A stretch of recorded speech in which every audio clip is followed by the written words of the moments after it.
After participating in this learning center, students should be able to confidently evaluate purchases, total amounts, and give change using the accurate coins. Hi, my name is Alexis Turnbull, and this video is for my instructional approaches to mathematics class. This is a math learning center that can be done with third graders in the state of California.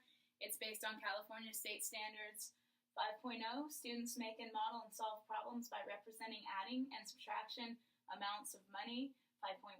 Students solve problems using combinations of coins and bills. And 5.2. Know and use the decimal notation and the dollar and cent symbols for money.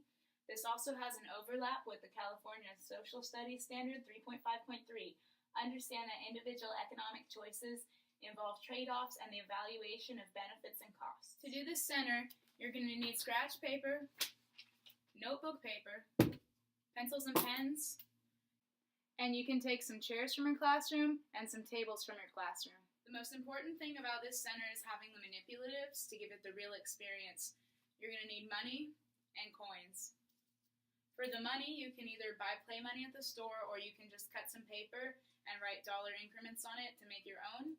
And for the coins, it would be good to either get really replicated fake coins or just use the real coins, because one of the most important takeaways from this activity is that students should now be able to identify the different coins and know their values and know how to combine them to make change.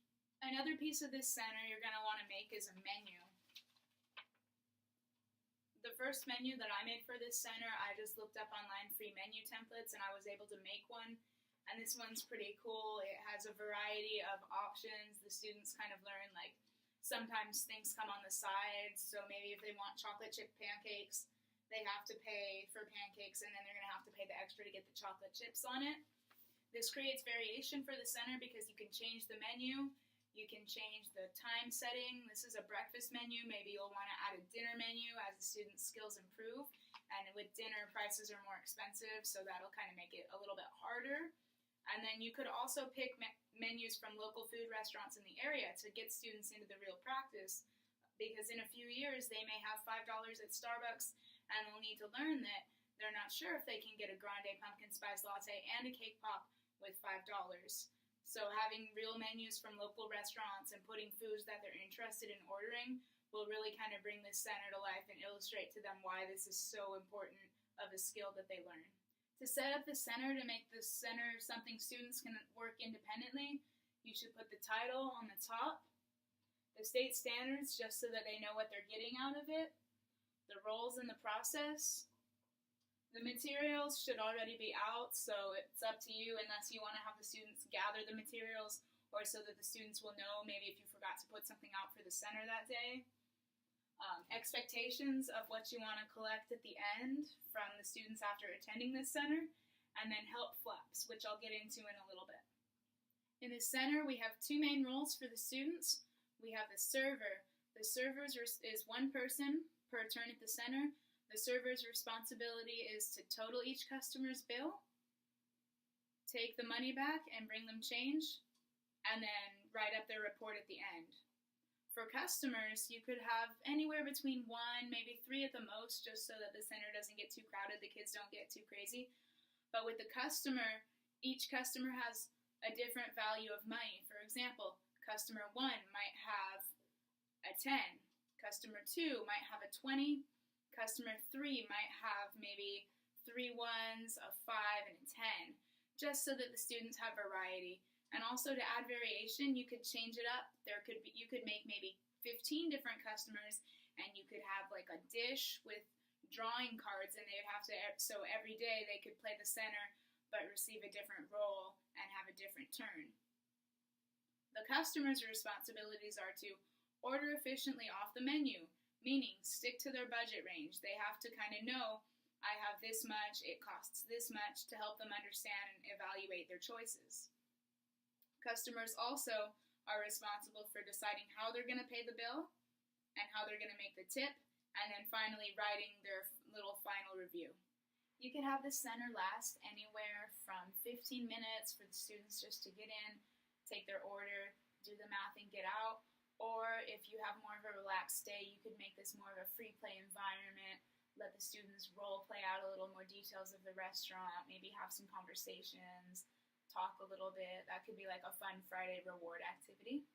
This is the type of response you'd expect from a student who played a customer, just to check that they're understanding and they're making the most out of the center. You'd want to see how much money they had, what they ordered, to see they know how to total it up, and then what they subtracted from so they knew how to pay, also what they paid, and then what they expected in change. This is along the lines of a response you'd want to see from a server.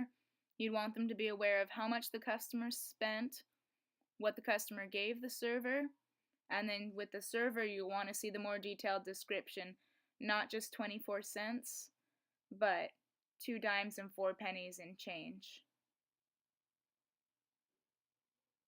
And then you'd like the server to also record down what they got for a tip and how they received their tip. I have 2 flaps behind me. As you can see, both flaps encourage the students to try 3 times before they lift up the flap to help reveal the answers. One of the flaps has to do with coins, and in case the students forget what the coins are, they can lift it up like so and reveal the coin title and value. On the other flap, it gives the solution formula to how to find the total of a bill and also to check their work.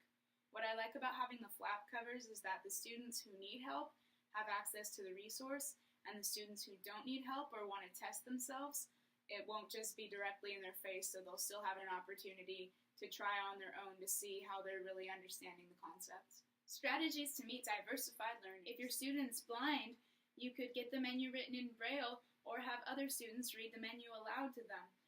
If you have blind students, it's also important to ensure that you just use regular money to practice with so students can learn the texture and feelings of coins to give them more independence. If the students are deaf, they can place their order and do their business in sign language. If your students are ELL, you could have a translator help them with the menu, or you could have other students help them learn their English, and in return, those students could teach the other students how to speak some of the words in Spanish.